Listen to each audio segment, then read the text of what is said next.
All right, another list here.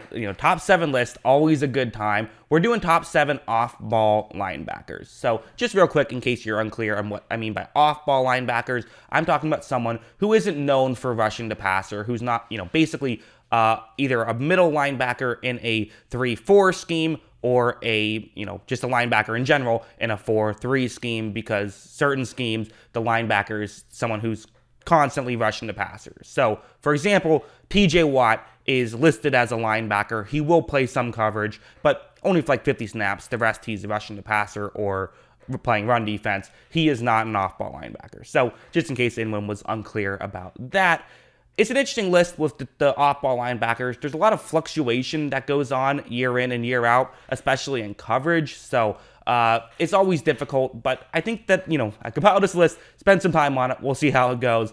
Let's just get into the list, starting with number 7. Number 7, give me Eric Kendricks, who, the number you see to his right, I'm going to have this for every linebacker. That's where he ranked in terms of PFF grade. So he was PFF's 24th graded linebacker last year, but they have graded him much higher the previous 2 years, and maybe just, smaller sample size last year might have played a role there. But again, he's just someone who, when I watch film of the Vikings, I'm just like, man, this guy can play. His coverage he's one of the best coverage linebackers in the league, and you could certainly make an argument he should be higher on this list than I currently have him. But I do think that he's a fantastic linebacker.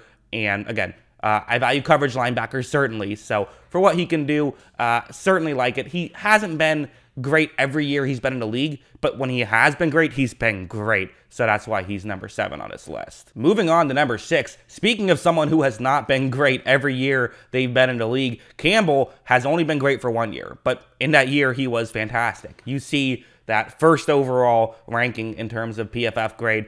Slight asterisk on all of the grades. I took Micah Parsons out of the equation because for me, he won't make this list. Some people might be upset about that. But Micah Parsons, the reason why he's not on the list is because he's an unbelievable edge rusher who's a good linebacker off ball. So I took him out of the equation in terms of the PFF grade, because the reason why his PFF grade is 1 is because of just the fact that, he did such a good job with his pass rush grade. Anyways, back to Devondre Campbell.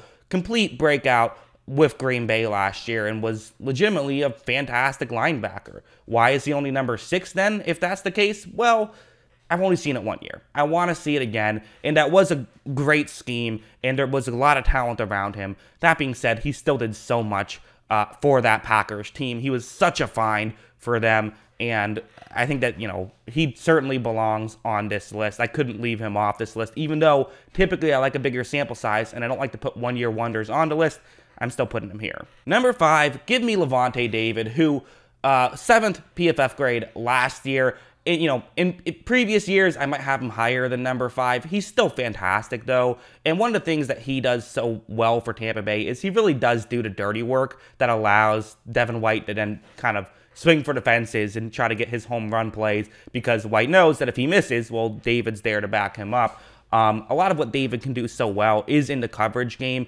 I think about him really locking down Travis Kelce in the Super Bowl. I know Kelce had a bunch of yards, but very little of those yards were on Lavonte David. Most of those were when the Buccaneers started playing prevent late in the 4th quarter. So he's someone who can lock down the best receiving tight end of all time, in my opinion.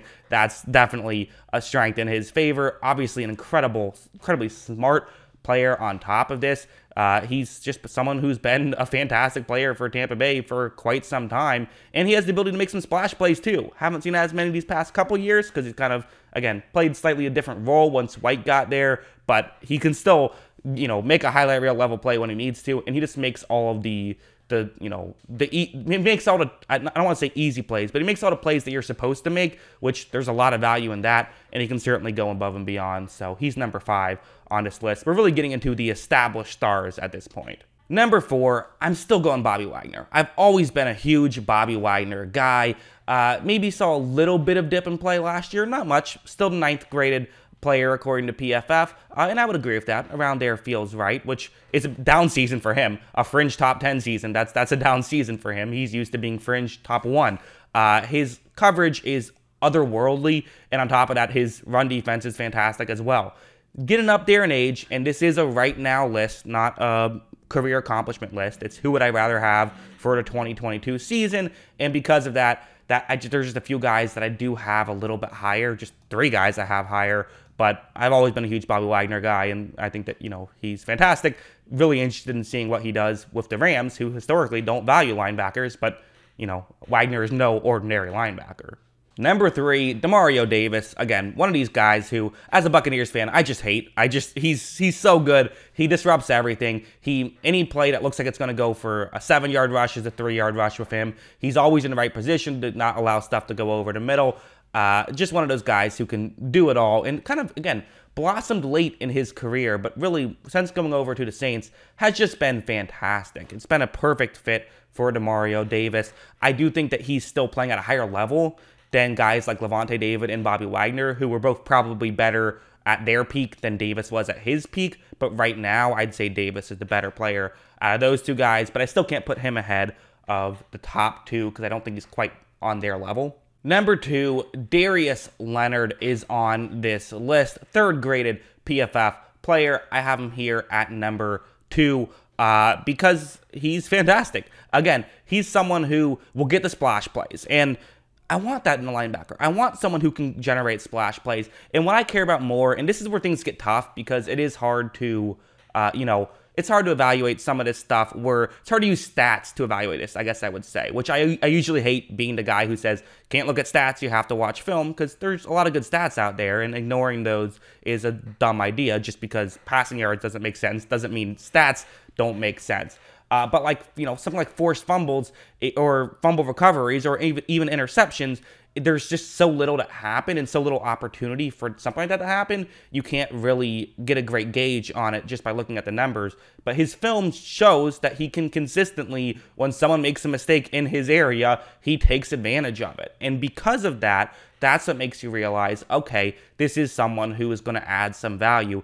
But on top of that, unlike Devin White, who I've been very critical of, saying that that's kind of all he can do, Darius Leonard does the opposite. Darius Leonard is someone who can do all the little things on top of it, along with still getting the splash plays. So, I've often like with linebackers to kind of make a baseball comparison and say, some linebackers like Lavonte David is the high batting average guy. He'll still hit some dingers, but for the most part, he's going to put be in the right position at the right time. Devin White is the guy who will bat 150, but every time he makes contact, he hits the ball out of the park. Darius Leonard, he hits 300, but he still hits 40 bombs a year. So that's kind of why I'm a big fan of him. But I can't quite put him ahead of one other guy who, if you've been following this channel, you know how high I think of the guy who I have at number 1. Fred Warner, who was the 2nd rated PFF player last year and has just been a consistent force year in and year out for San Francisco, and is someone who I still think that he was the driving force with the 49ers going to the Super Bowl that year. With their defensive-minded team, I think that so much of what he was able to do, he directed that team. How many times did I see him, saying, hey, you got to get over there, you got to do this stuff. That was just unbelievable. I am a Fred Warner stan through and through. The guy's fantastic and someone who, again, I think is the best linebacker in the league. And I've been saying this for a few years now, and I think I'll be saying it for a few more because he is that guy. That's what I think. What do you guys think? Where am I stupid? What am I wrong about? Let me know in the comments below. Always love hearing from you. And of course, as always, thanks for watching.